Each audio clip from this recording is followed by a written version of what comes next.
Good afternoon. My name is Sarah, and I will be your conference operator today. At this time, I would like to welcome everyone to the Sky Harbour Second Quarter 2025 Earnings Call and Webinar. All lines have been placed on mute to prevent any background noise. After the speaker's remarks, there will be a question-and-answer session. If you would like to ask a question during this time, simply submit a question online using the webcast URL posted on our website. Thank you. I would now like to turn the call to CFO Francisco Gonzalez. You may begin your conference. Thank you, Sarah. Welcome, everybody. I'm Francisco Gonzalez, CFO of Sky Harbour. Welcome to the 2025 Second Quarter Investor Conference Call and Webcast for the Sky Harbour Group Corporation. We have also invited our bondholder investors in our borrowing subsidiary, Sky Harbour Capital, to join and participate on this call. Before we begin, I have been asked by counsel to note that on today's call, the company will address certain factors that may impact this and next year's earnings. Some of the information that will be discussed today contains forward-looking statements. These statements are based on management assumptions, which may or may not become true, and you should refer to the language on slides 1 and 2 of this presentation, as well as our SEC filings for a description of the factors that may cause actual results to differ from our forward-looking statements. All forward-looking statements are made as of today, and we assume no obligation to update any such statements. So now, let's get started. The team with us this afternoon, you know from our prior webcasts, our CEO and Chair of the Board, Tal Keinan, our Treasurer, Tim Herr, our Chief Accounting Officer, Mike Schmidt, our Accounting Manager, Tori Petro, and our Assistant Treasurer, Andres Frank. We have a few slides we want to review with you before we open it to questions.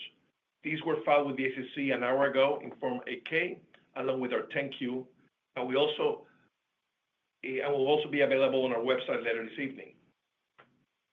We also filed our second quarter Sky Harbour Capital Obligated Group financials with MSRB EMMA an hour ago. As stated by the operator, you may submit written questions during the webcast during the Q4 platform, and we'll address them shortly after our prepared remarks. So let's get started.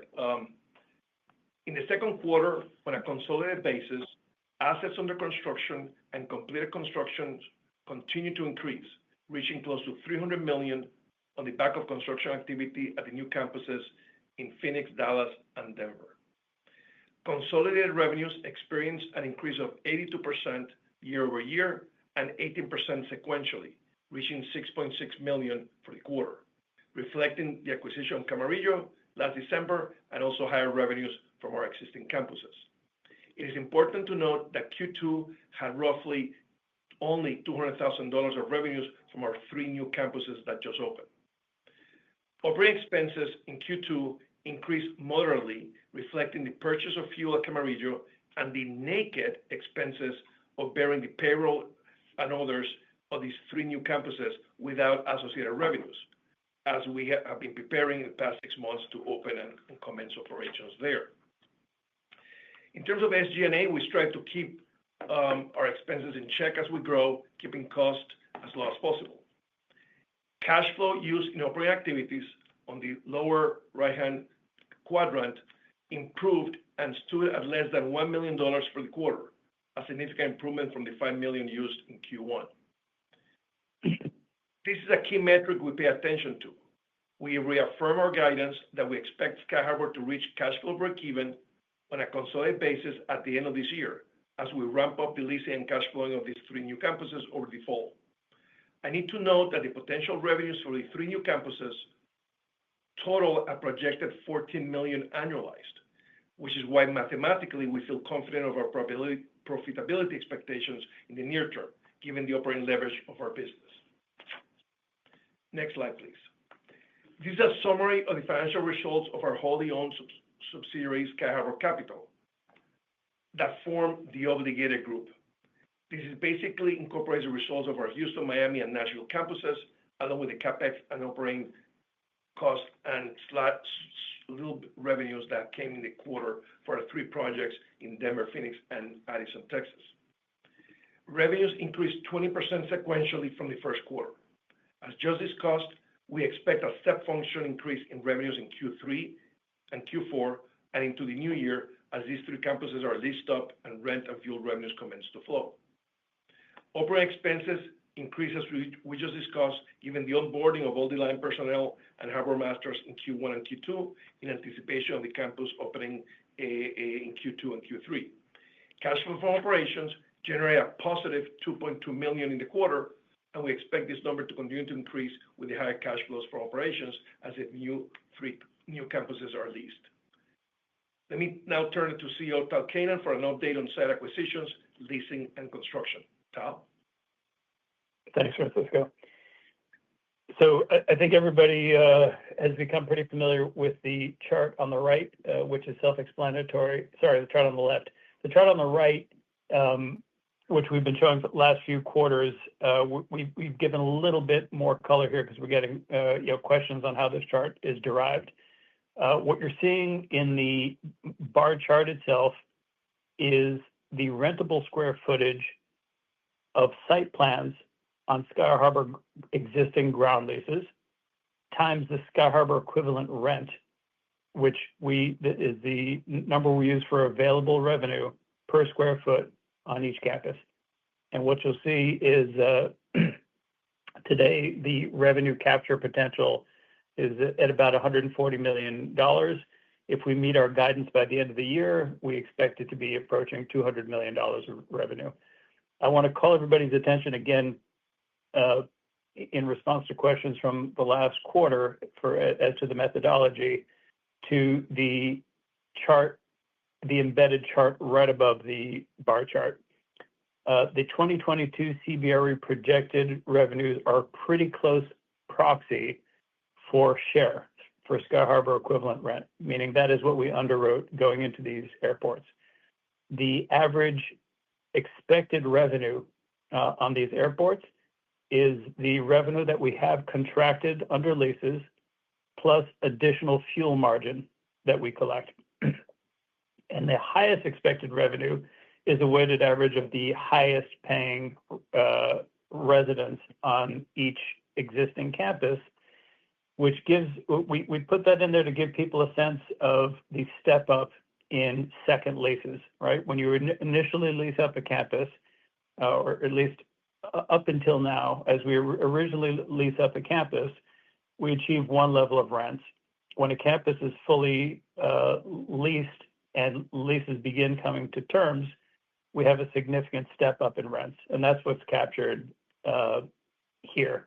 All of this just demonstrate why we feel that methodology of using share as the multiplier against revenues, rentable square footage, is a conservative methodology. Next slide, please. So this is an update on leasing. We've broken this slide into two components.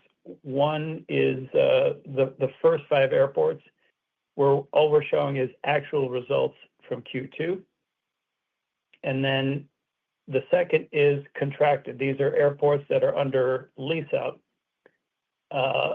where we don't have actual results yet. The contracted is what's in the lease, what are you paying in rent. In some cases, we have a minimum uplift guarantee for fuel.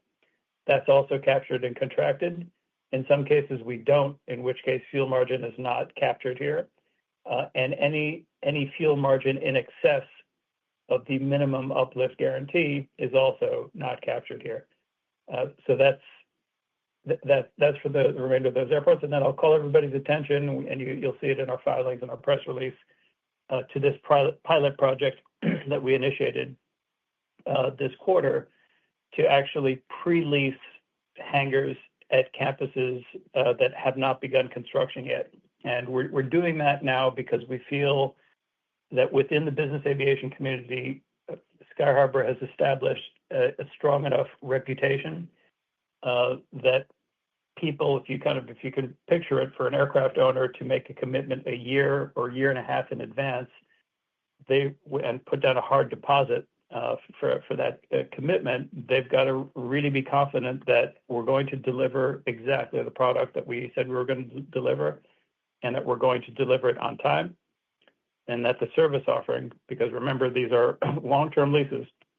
if the service is not there, there's the value of the lease is not there, that the service offering is really bulletproof.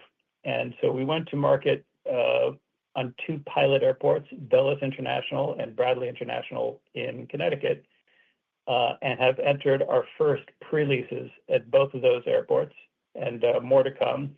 And I think this is a good initial results from a pilot project, might become part of the leasing strategy going forward, where you could significantly pre-lease a lot of these future campuses. And what we're seeing is that, at least for the time being, we don't feel like we're paying a significant penalty in revenue per rentable square foot. So when you see that $47 average for those 2 airports, that's signed leases, contracted, meaning that's without the excess fuel margin, that is in line with our targets for those airports. Next slide. Manufacturing construction. In the last quarter, we started unveiling our plan to really scale up Sky Harbor's construction efforts. We've gone from being a little bit of an upstart in airport land to a really not minor construction company. In fact, probably the largest developer of hangars anywhere. And what we've done in order to, number one, increase quality, number 2, accelerate the pace of our construction, and number 3, lower our per square foot cost, is this process of vertical integration. So starting from the left side of the page, I'm looking at the bottom of the slide. The wholly owned development subsidiary of Sky Harbor is called Ascend Aviation Services. It's run by Phil Amos, who was actually the first general contractor that Sky Harbor ever worked with. Built our Sugar Land campus on time and under budget. Phil's been doing just metal buildings for 40 years. There are a few people who have more experience in the space, a lot of airport experience as well, and we've brought in a lot of players with specific airport experience here. The subsidiary is 100% dedicated to Sky Harbor. It does one thing: it builds the Sky Harbor 37 hangar across the country. We have our own in-house general contracting capability now, which we'll use selectively, and construction management where we're not acting as general contractor. And that model, or kind of the breakdown of which projects we're doing, we're kind of performing as general contractors and which ones we're construction manager, will, I think, evolve over time. But the fact that we have that capability brings a lot of advantages. And then manufacturing, Stratus Building Systems. I already saw a question come in on that. The old Rapid Built is now Stratus Building Systems, restaffed, retooled, new leadership that's been in place for close to a year now, that has not only the experience but the tooling, and is again dedicated only to manufacturing Sky Harbor 37 hangars across the country. Put that all together and integrate it, you have, or what the intention at least is to have process coordination. We're far less exposed to the vicissitudes of supply chain interruptions, which we've experienced in the past.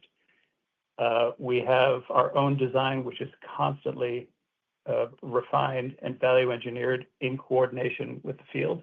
So we think that's a big advantage, and maintaining Sky Harbor quality standards, not being subject to other manufacturers or other builders' standards. So that's I think the heaviest lift that we've undertaken in the company in the last call it 3 quarters, and we're really ready to roll with that now. With that, let me hand it back to Francisco. Thank you, Tal. As many of you know from prior webcasts and disclosures, we have been dual tracking our next debt issuance. We have finally settled in pursuing a warehouse bank debt facility with a major U.S. financial institution. The indicative terms are listed here: $200 million, 5-year, tax exempt, with an expected floating rate equal to 80% of 3-month SOFR plus 200 basis points, which in the current market is approximately 5.47%. We expect to close, subject to final documentation and approvals, on or about August 28. With this facility and associated equity, we will have over $300 million in funding to finance the next 5 to 6 campus developments. Please note that we're contributing at cost our Cloud9 hangar complex at Camarillo that we acquired last December in an all-cash 100% equity transaction as our first equity contribution to this portfolio of projects. Next slide, please. We illustrate here the sources and uses of this facility over time, with red being equity contributions, beginning with Camarillo being the left-hand bar chart, and the gray being debt drawdowns. So we closed the quarter with approximately $75 million in cash and U.S. Treasuries, which now will be enhanced with this $200 million committed facility upon closing. So why do we like this warehouse facility versus a bond issue now? First, it's also tax exempt. Second, we draw as needed, reducing significantly the negative arbitrage of about 125 to 150 basis points if we were doing a bond deal upfront.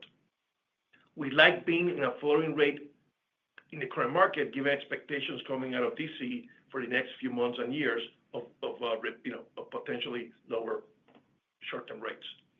We're also comfortable with refinancing and going to the bond market in 3 or 4 years from now ahead of the 5-year term.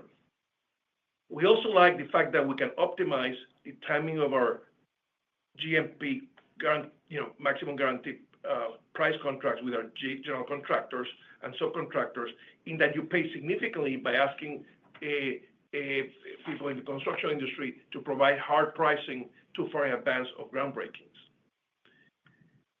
Also, we like that this represents a risk transfer of construction risk away from our permanent bond program and should be one more element as we strengthen our obligated group bond credit profile even further.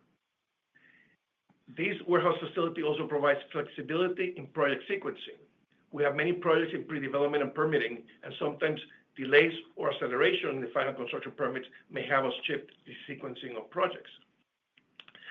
And lastly, this warehouse facility provides us flexibility if we decide to entertain an offer to sell any individual hangar.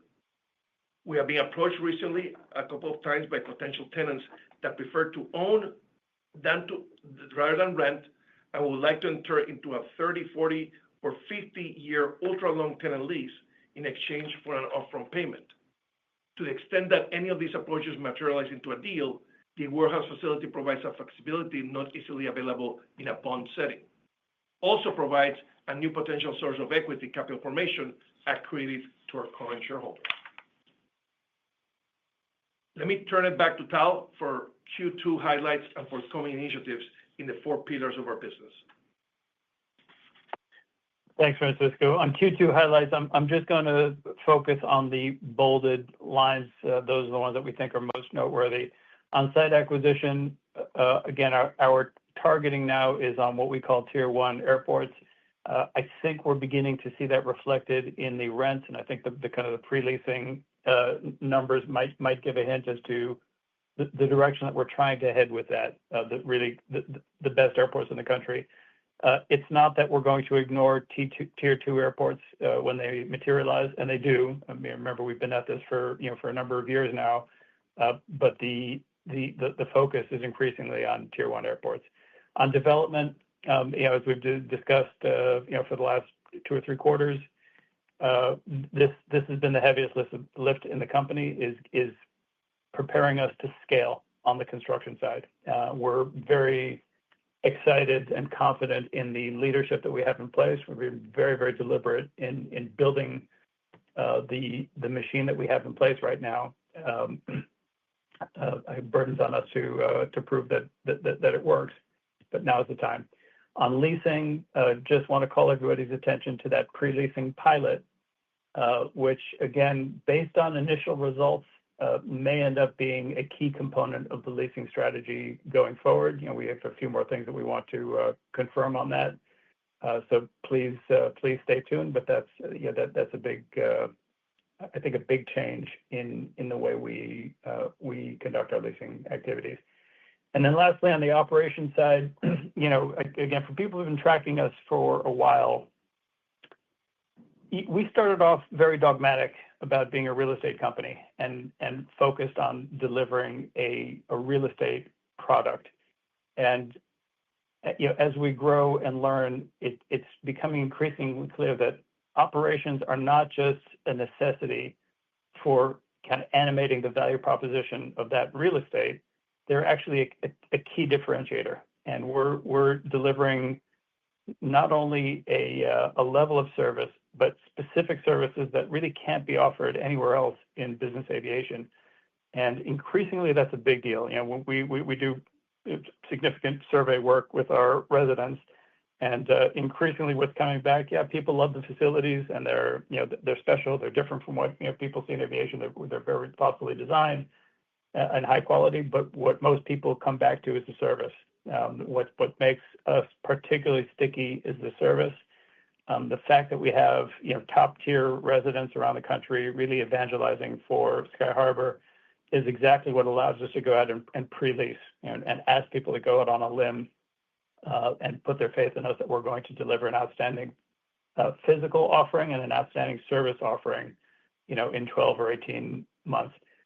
So we're going to continue to invest there. I think it's one of the big, maybe most noteworthy areas for us, and frankly, kind of a relatively new insight for us as well. How important that has been. Next slide, please. So looking ahead, I'm going to do the same thing and just focus on the bolds, and happy to take questions. Everyone has the slides, so feel free to drill down on anything that's not bolded here.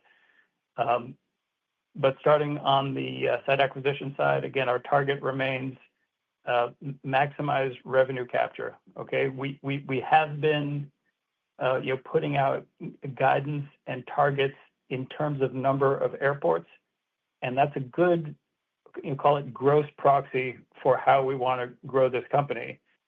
But the square footage of hangars is a tighter, more precise proxy.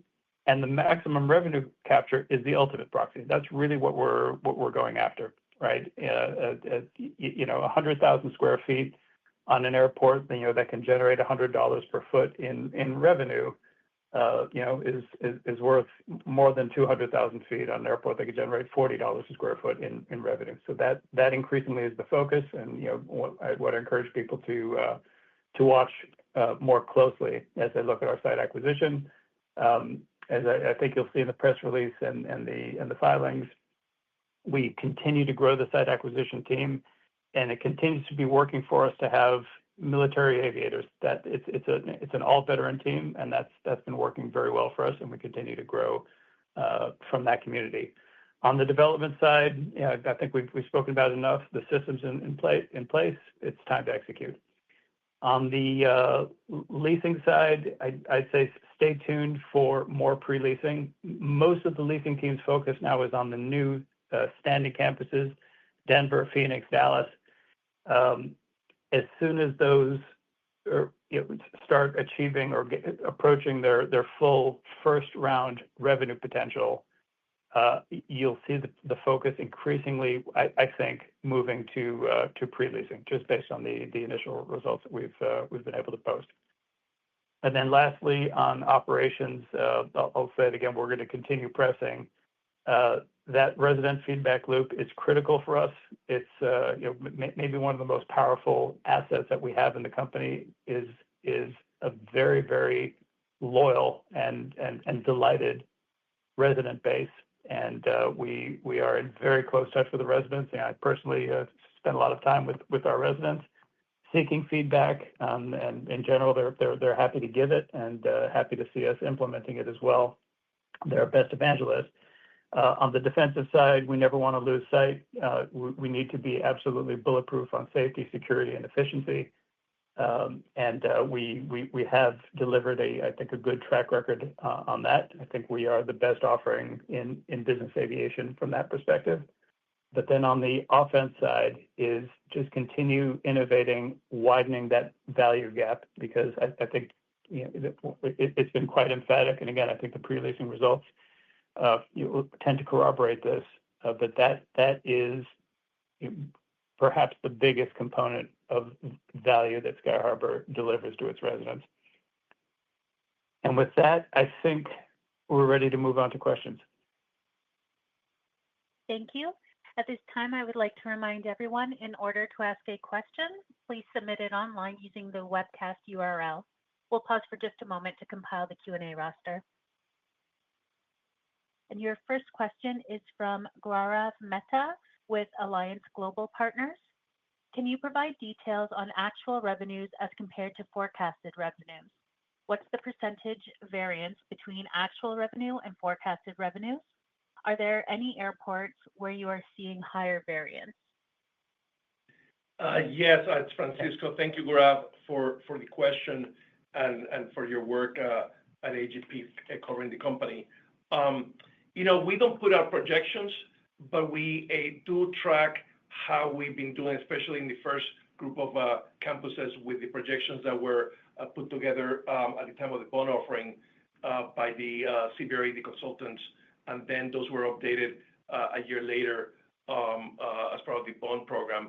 And we are tracking to indeed exceed those projections for those various campuses that form the Omega Group number one, which are basically, as you may be aware, Houston, Nashville, Miami, Dallas, Dallas, Denver, and Phoenix. And we're tracking. By the way, Tim, put up that slide while Francisco is going through this. Yeah. And so the projections, the actuals are expected to exceed those projections, which means that, and this is an important element because the opening of these three campuses, as I mentioned earlier, is going to have a step function effect in our revenues and our cash flows now in the next 2 or 3 quarters. And that will lead for also the coverage on the bondholders to be at or exceed what the consultants forecasted at the time of the bond deal 3 years ago. In terms of any airports where we see higher variance, I will say that, and Tal, chime in if you wish, I think Miami has proven to be a very strong market. Some of you who have participated before know that our first lease was at $32 per square foot, and our last lease, or one of the last leases, was around $46. And now that we're working on a second phase of Opa-locka 2 that's under construction, we are expecting and feeling that those leases will be higher rates than our highest in the phase one per square foot. Yeah, Gaurav, I'd say the biggest variance we're seeing is not actually between airports. It's what Francisco just said. It's between the first round of leases and the second round. If you do a 2-year lease that comes to term and the resident either renews or we replace that resident with a new one, that's where you see this kind of big jump in revenue per square foot. That's probably where the biggest variance is. And Next question. Thank you. As a follow-up, can you provide details on the pre-leasing hangar space at Bradley and Dulles airports? Is there opportunity to do more of these at other airports? And how much is the intro pricing advantage? Yeah, it's Tal. It's a good question. We haven't made any decision yet as to whether this is going to be adopted as our kind of main strategy. What we can say is, it is working well initially. We have signed leases with deposits, and we like the pricing. On the one hand, it's I think we're giving a kind of an advantageous introductory pricing to the first residents, and they're very blue chip residents. They're the kind of people that we want anchoring these campuses. On the other hand, they're above our target revenues for those campuses. So I think it's happy. We're leaving something on the table, maybe a little bit. We probably are, but all told, I think it's a good. It's looking like a good approach. And of course, the idea that you're going to achieve certificate of occupancy, with the significant roster of residents already, in itself is at least a partial payback if you are leaving any value on the table with those initial pre-leases. The next question is from Ryan Myers with Lake Street. Congrats on the continued progress. If we think about the 9 campuses in operation and the operating expenses associated with them, do you feel like you are seeing the scale gains in line with expectations? Thank you, Ryan, for the question and for the coverage from Lake Street of our company. Interesting comment that you make because yes, our first set of campuses ended up being, from a schedule perspective, took us a little bit longer than originally planned, even though the revenues, as we just discussed, have exceeded our original forecast. But this is a scale business. And now, on the back of these 3 campuses starting to cash flow, we're all going to feel and see the operating leverage of our business model because SG&A will remain fairly constant, and we already incurred, or from a run rate basis, in Q1 and Q2, the type of operating expenses for the setup of these 3 campuses. So as these revenues come in, they obviously are able to flow directly to the operating line in terms of profitability from a run rate perspective. The other thing I will add is from an accrual perspective, something that Mike has mentioned in the past, because the way we account for ground leases, every time we sign ground leases, we have been incurring expenses even though they're not cash. Similarly, given that we compensate all our employees, top to bottom, everybody's a shareholder, we also have a non-cash expenses in the context of our compensation policy. So as we scale, those things remain fixed or semi-fixed, and you're going to see the improvement in profitability also from an accounting perspective in our financial statements. Next question. By the way, I'm going to add on that, Ryan. I would just add on that is I think we're going to see the most benefit from scale is going to be in development costs. Again, I don't want to speak before we actually post results on that, but just conceptually, that's where you're likely to see the most gains. The operating costs on campuses, yeah, there definitely are efficiencies, but I think you'll see more on the development side. As a follow-up, you mentioned that you were seeing higher than forecasted revenue at campuses in operation. Just wondering if you can walk us through and highlight what these drivers are. Yes, thank you, Ryan, for the follow-up. I think there are a couple of drivers. I'll mention a few, and then Tal, please chime in. I mean, first and foremost, simply our rents that we'll be able to secure were higher than originally expected. And I think that's driven by the fact that there's scarcity for hangars at these airports. The second thing is our ability to secure fuel margin as part of our revenue work. That's also important. For those of you who have been following us from 3 years ago, at the time of the bond deal, we really were not looking at fuel margins and fuel revenues. They were not even in the projections from CBRE back from 4 years ago. So fuel revenues and fuel margin will be an important driver as well. And then lastly, what I will drive is when we moved to have not only private hangars but also semi-private, the possibility to, back to Tal's point about achieving occupancy levels higher than 100% from the standpoint of being able to rent the same space twice and sometimes even 3 times has basically finds its way into revenue per rentable square foot and per hangar being higher, especially when you are able to have semi-private settings.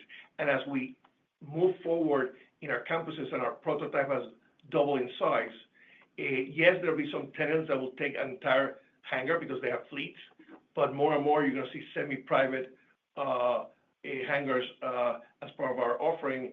And theoretically, if you're able to maximize the way you play the Tetris game in terms of putting planes and the latest models into our new prototype, you can achieve theoretically 137, close to 140% occupancy from the standpoint of stacking, which again, that will reflect itself into higher revenues than originally forecasted at our campus from operations and our future campuses. I don't know, Tyler, if you have anything to add there. I agree with all those. Look, I'll add three things. Number one, look at the second term of the lease. I think it's very important. Part of that is really a supply and demand issue, because if you think about it, when you're leasing up a campus in the traditional way, take Miami, right? You open up 12 hangars. There's 12 vacancies when you start leasing, and they're operating. There's a full line crew. As you can imagine, we're dealing with financially sophisticated residents. They understand that they have a lot of leverage in that negotiation. So, Francisco's point about that $32 a foot first lease in Miami and the $46 a foot, less than a year later, a lot of that has to do with supply and demand. On the second turn of the lease, there's only one hangar available by definition. And typically there are many takers for that hangar. So your leverage is reversed on the second turn. The second is, again, it's difficult to measure this, but our feeling is that our reputation in the business aviation community is such that we are increasingly the first choice. If you can get into Sky Harbor, you have a jet, you can get into Sky Harbor. From a security, safety, efficiency perspective, that's where you want to be. It's more expensive, but if you're flying a $50 or $60 million airplane, your time is very expensive. And the fact that you're very unlikely to encounter delays at Sky Harbor, for example, is an advantage that increasingly people are saying, okay, I'm willing to I see value there. I'm willing to pay a premium for it. And then I think the third is just inflation, and I think it's worth watching that. We think airport inflation has absolutely nothing to do with CPI. It's simply supply and demand. You cannot build a new airport. Where there's land for an airport, there's no need for an airport. Where there's a need for an airport, there's no land. We are stuck with the inventory of airports that we have right now, and the size. I mean, if people look on the website, they can see we track this. The size of the U.S. business aviation fleet in square footage terms grows every year dramatically. It's simply a supply demand question. When Francisco was mentioning these prospective residents who have called us asking if they can purchase or do an ultra long-term lease on a hangar, I'm in those conversations myself personally, and they typically start with, we agree with your assumptions on inflation at airports. We don't want to be subject to that, with the 5-year lease. We want to own this thing. So we understand that. So I think those three factors are all playing. The next question comes from Alan Jackson. Are you seeing any changes to the electric aviation industry since the Trump administration has been elected? Will this have any impact on the electric optionality on current Sky Harbor campuses? Does Sky Harbor have any intention of acquiring any construction trades that are currently not in-house? Okay, so two questions. On the electric aviation side, look, I think the Trump administration has probably successfully removed some of the regulatory hurdles that were facing electric aviation. There are a lot of other hurdles. We think it's coming, perhaps not quite as fast as a lot of the market does, but as it seems, from your question, we do pre-wire our campuses to be able to accommodate electric aviation. We think we've been pretty thoughtful on how you lay out the infrastructure that's going to support electric aviation at scale and how you do it in a way that's not expensive today. It's expensive when you hit go, but you're ready to hit go. You don't have to reconfigure anything on the campus in order to accommodate, electric aviation. So we'll see. On the second question, so I think we're probably not there for now on actually acquiring the trades, meaning manufacturing and general contracting is probably enough. A lot of the trades are by definition going to be very local anyway. There are a few exceptions. One of them that we kind of look at every once in a while is erection, because we're manufacturing it. We've got a good feedback loop. We've got a couple of erectors around the country that we like, that are increasingly learning how to do it. But I think of it as kind of assembling IKEA furniture. Is, if you've got a set of 8 chairs to assemble, the first one, you're going to get something wrong. You're going to mix up left and right, and you're going to have to disassemble it and do it again. The second one, you probably get it all right. The third one, you don't need the instructions anymore, and then 4 through 8 go faster than the first one did. It's quite similar here. We've got very specific kind of connection mechanisms, very very specific sequencing for erecting our hangers. There might be a case for specialization there, but again, I think it's less than 50-50, because right now I think we've got some very good partners on that side that are learning exactly how to assemble Sky Harbour hangers. But it's a good question, and it's something we do discuss quite a bit internally. The next question comes from Alex Bossert. What aspects of your product offerings, service, and training differentiate Sky Harbour from what a tenant would receive at an FBO? And second, many of your ground leases include land for a future phase 2. Have you considered ways to utilize this vacant land to generate income while awaiting a suitable time to proceed with phase 2 construction? Okay, thanks, Alex. Thoughtful questions. So look, on the product offerings and service offerings, I'm glad you phrased it like that, because they do go together, right? It's difficult to put out the service offering that we put out on a different physical infrastructure, right? Cloud9 was an exception, is that they really built it to our standards. But in terms of everything from 480 electrical to drainage to lighting, it all has to work together if you're going to marry it with a successful service offering. One of the things that we keep thinking maybe we should try to start measuring, and we get this input from our residents, is time to wheels up. So I'm just giving you one example. On time to wheels up is, when you are, remember, everybody in business aviation flies at the same time. Everybody's flying on Friday afternoon. Nobody's flying on Wednesday at midnight. That is when the system, particularly the FBO system that's managing transient traffic, is at its at peak capacity utilization, and that's when service suffers the most, right? That's where line crews are stretched the most thin, ground support equipment is stretched the most thin. That's where the delays happen. So I'd say right now, if you're leaving New York on a Friday afternoon in the wintertime, you better have decided a few days in advance that you need the airplane ready, or you lose all your spontaneity, and there are going to be delays. We don't have delays, and not because we're so clever, but because we don't have transients. And so that's that's an example of one differentiator. And on the training side specifically, kind of something, again, we don't really advertise this because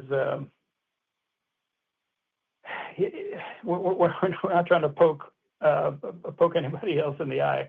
But if you think about how a line crew member learns how to train to tow an aircraft, it's by towing aircraft. And it's not the FBO's aircraft, it's the customer's aircraft. So the greenest line crew members are towing $50 million aircraft on a regular basis.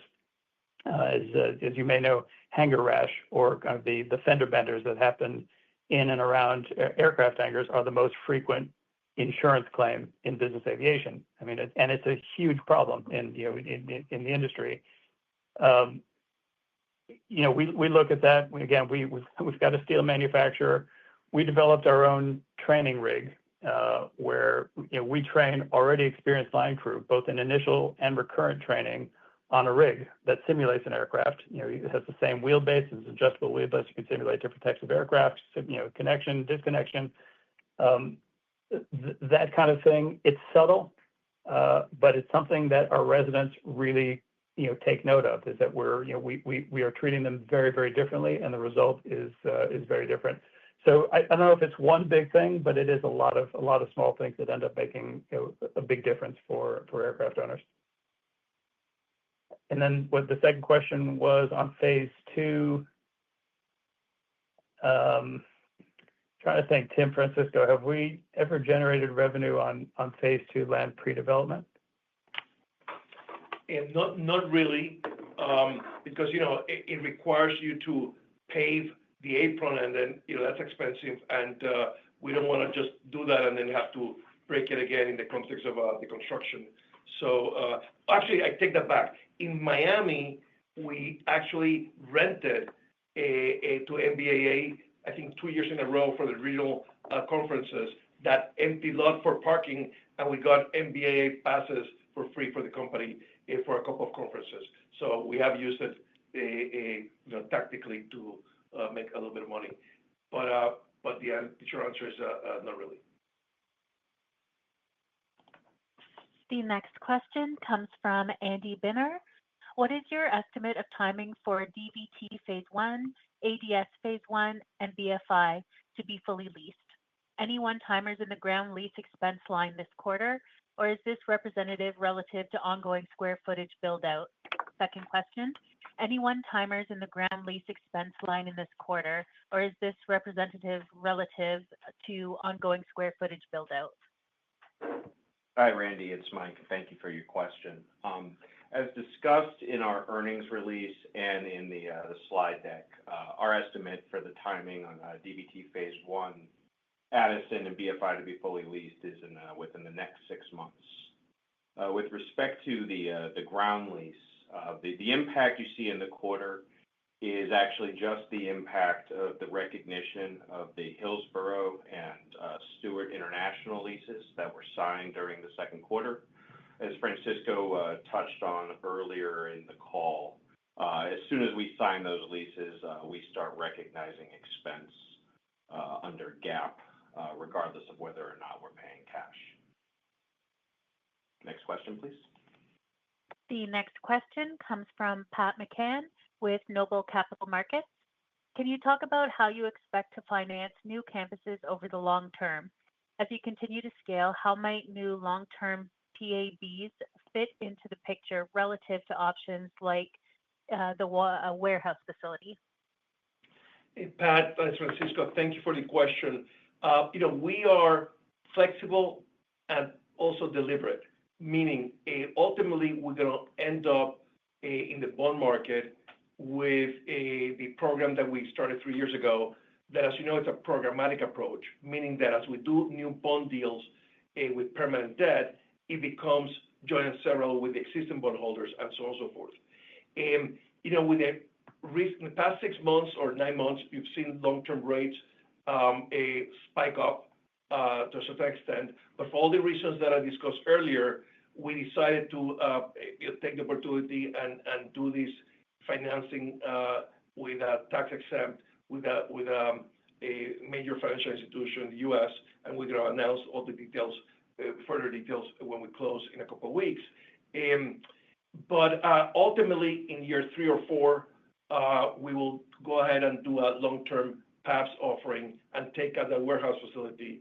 And then, depending on market conditions at the time, we may do more bonding and pre-fund whatever campuses we are working on at that point, or we might decide to do the bond deal and then have another warehouse facility to deal with our new projects. Time will tell. But a critical thing here, especially for our current bondholders, is that with this strategy, we are shifting the construction risk and even some of the early leasing risk to the banks and not to the bond program. So this will further strengthen, as we look to approach the rating agencies to rate the existing bondholders. We're basically de-risking the program going forward by doing this warehouse facility strategy. The next question comes from Buck Hartzell from the Motley Fool. You've done a lot of work on scaling and vertically integrating construction activities. Can you provide an update on the impact this might have on future build costs per square foot? Thank you. Hey, Buck. Yeah, go ahead. Yeah. Look, I think at this point, the proof is going to be in the pudding, and or the proof of the pudding is going to be in the eating. You're right. We've invested a lot in this. We do have some very ambitious targets on quality, time, and cost. Francisco, I don't know if we've actually put out anything specific, but bottom line, now's the time to perform and demonstrate it. Yes. No, well, that is the following is, yes, we have invested in terms of being vertically integrated on manufacturing.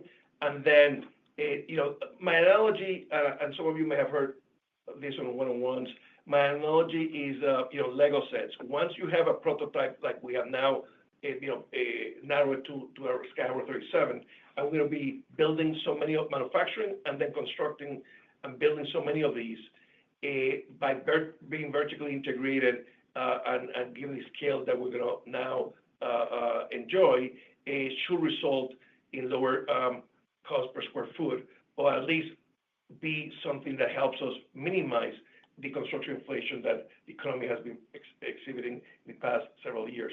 So when we look at that, obviously we're going to be doing more work on presenting as we scale what has been the benefit. And let me say the following: there'll come a time, given our growth, that even Stratus, our manufacturing facility, will be insufficient in terms of capacity, which is fine.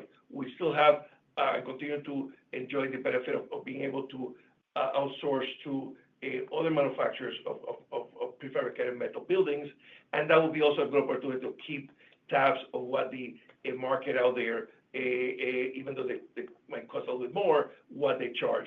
And similarly on general contracting, we are going to be able to general contract internally through Ascend, but that doesn't stop us in some particular markets to hire third-party GCs and be able to leverage the private market as well. So we're going to continue being deliberate and tracking what costs are internally or externally, and obviously do what's best for the company. The next question comes from Philip Risto. How will future pre-leasing influence future debt offerings, such as the time frame for investment grade rating in the future? Yes, thank you, Philip, for the question. I think what pre-leasing does is, as Tal mentioned earlier, allows a little bit of de-risking for some of these campuses. And as we contemplate debt offerings either in the bond market or in the bank market, it supports obviously a better credit profile for the projects. If you're already have a hard lease on a project that you haven't broken ground on, like we just signed in this quarter in Bradley and in Dulles. So if anything, it's again going to be supportive of the credit profile of either a bank facility or a bond deal. And I agree with you that investment grade rating will also be supported with this type of activity of pre-leasing campuses. The next question comes from Robert Lynch. Is the SH-37 hangar prototype now fully standardized, and what's the impact on speed unit economics? Yeah, thanks, Robert. The answer is yes. I'll refer to what we said earlier to Buck, that we're not going to put out any projections yet, but absolutely the intention is to increase speed, decrease cost, increase quality. That's the idea behind it. And you can see how that's happening, right? It's through procurement. We know exactly how many lighting units we need for the next 10 campuses. We can do that as a single deal. We know exactly what each component is going into this. Any value engineering insights that we gain will now apply to every hangar going forward. So based on your question, I think you understand the value of having a prototype. Now, it burdens on us now to maximize it and demonstrate that we can achieve those efficiencies. The next question comes from Gaurav Mehta. Why did you choose bank facility instead of bond? Can you provide details on the 5-year drawdown?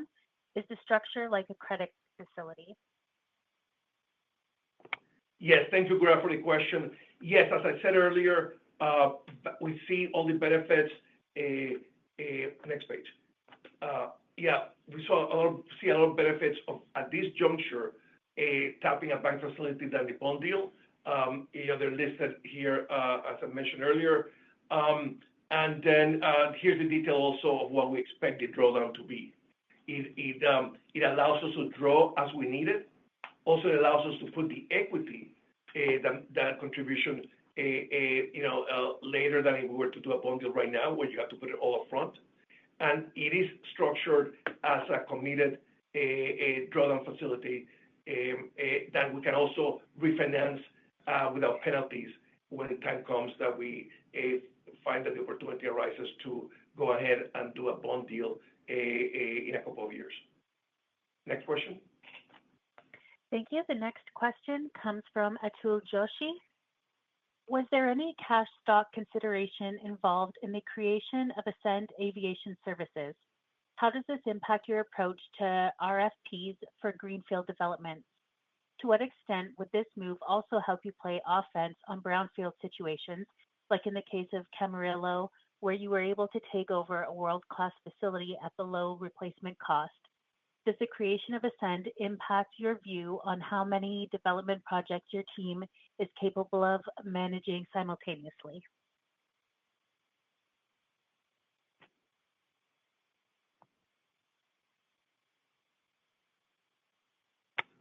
Tal, do you want to take that one?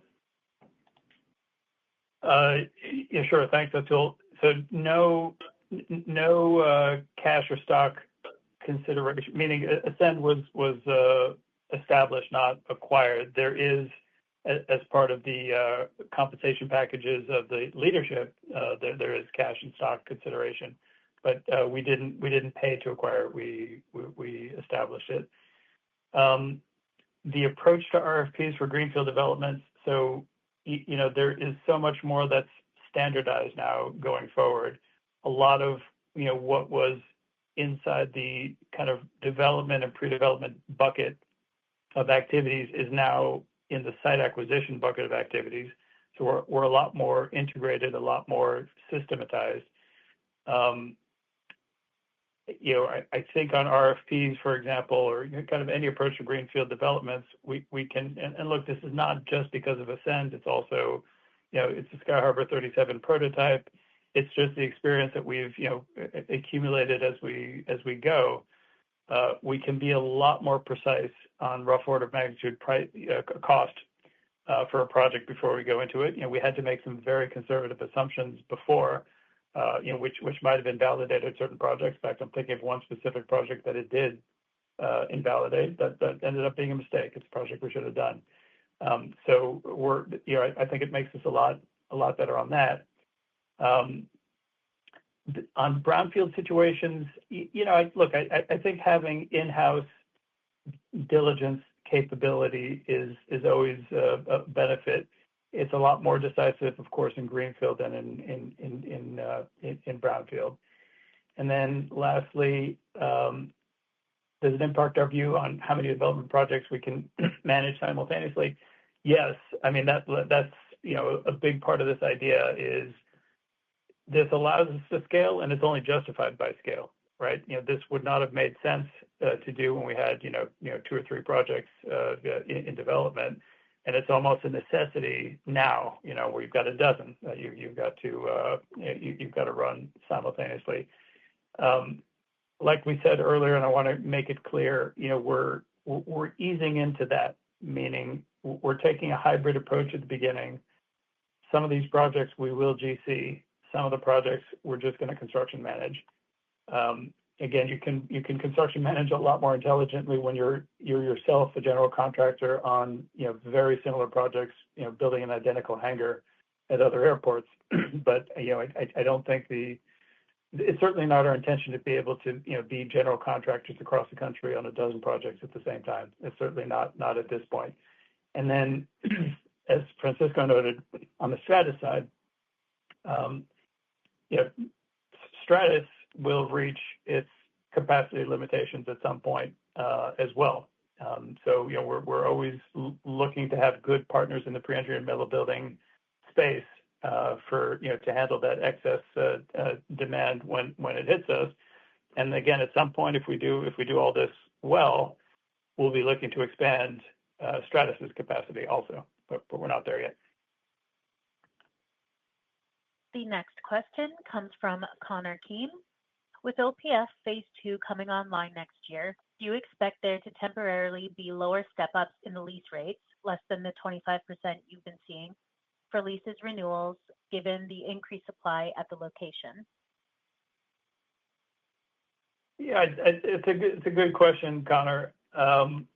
We'll see. Opa-locka Phase 2 was not in the pre-leasing pilot, but again, based on results, that's probably the natural next airport to start looking at pre-leasing. So we'll have a kind of a more empirical idea of what that's going to look like once that gets underway, and that's probably something that happens in the fall. That's kind of Miami leasing season anyway. Look, demand at Opa-locka is extremely high. Our waiting list on Phase 1 is much longer than the resident list on Phase 1. Yes, so I don't think we come anywhere close to fully satisfying Opa-locka demand with Sky Harbour Phase 2 at Opa-locka. That said, you're right. It is, it's a lot more supply coming out to the market. So we'll have to see what that looks like. But I think we're quite optimistic. I think Francisco noted it earlier. It's one of the markets that's really surprised more on the upside than many of the others. The next question comes from Gabe Owners. Does the new debt facility alleviate your need to raise equity for the next few years? The presentation suggests you need $75 million of cash to your unrestricted $40 million. Also, how do you plan to fund the properties not addressed by the $20 million facility? Yes, Gabe, this is Francisco. Thanks for the question. So, yes, so the presentation suggests that we will need about $75 million.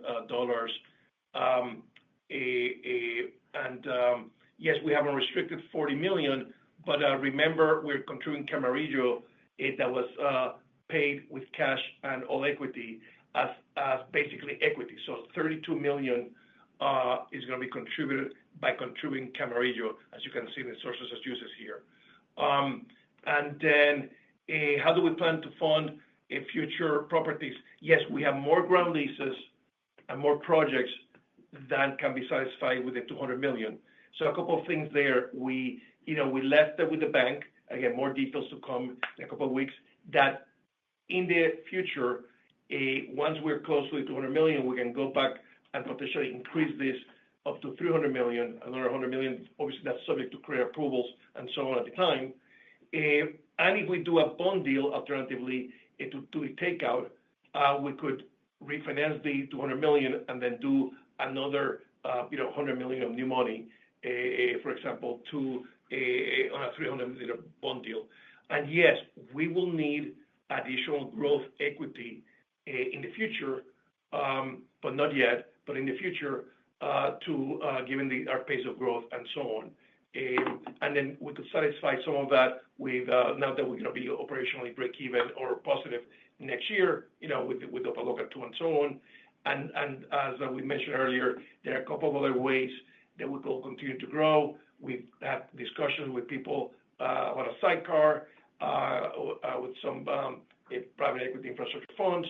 And also we have introduced in this call the concept of potentially selling hangar here and hangar there, but that will be something that we will entertain on a case-by-case basis as these discussions proceed. So we feel very comfortable where we are in terms of the runway in front of us and our liquidity resources right now. The next question comes from Robert Lynch. What's the expected quarterly pace for signing the remaining 5 ground leases by year end? Thanks, Robert. I wish we could be precise on this. We debated whether we should even be giving annual guidance on ground lease signing. So while we are confident on an annual basis, it's very difficult to break it out month by month. Maybe as we continue to scale and we grow bigger, we'll get a little bit more precise in our visibility. But it's not like it. As you can imagine, none of these really work on our schedule. And by the way, all 5, 6, 7 of the next ground leases are processes that we started years ago, and are just kind of coming to termination. And kind of we've banged out terms. We've jumped through whatever local hoops we've needed to jump through to get to these. But to kind of say, hey, we expect 2 in October, 1 in November, it's not. Unfortunately, we're not able to get that precise. That is all the time we have for questions. I'd now like to turn the call back to Francisco Gonzalez for closing remarks. Thank you, operator. And I noticed that indeed there were more questions that remain unanswered. I encourage everyone who had questions that we couldn't get to submit those through investors@skyharbor.group, and we'll be happy to answer those in the coming days. We want to thank you all again for joining this afternoon and for your interest in Sky Harbor. You can also check our website at www.skyharbor.group for additional information. So with this, we have concluded our webcast. Operator, thank you. Thank you. This concludes today's conference call and webcast. Thank you for joining. You may now disconnect.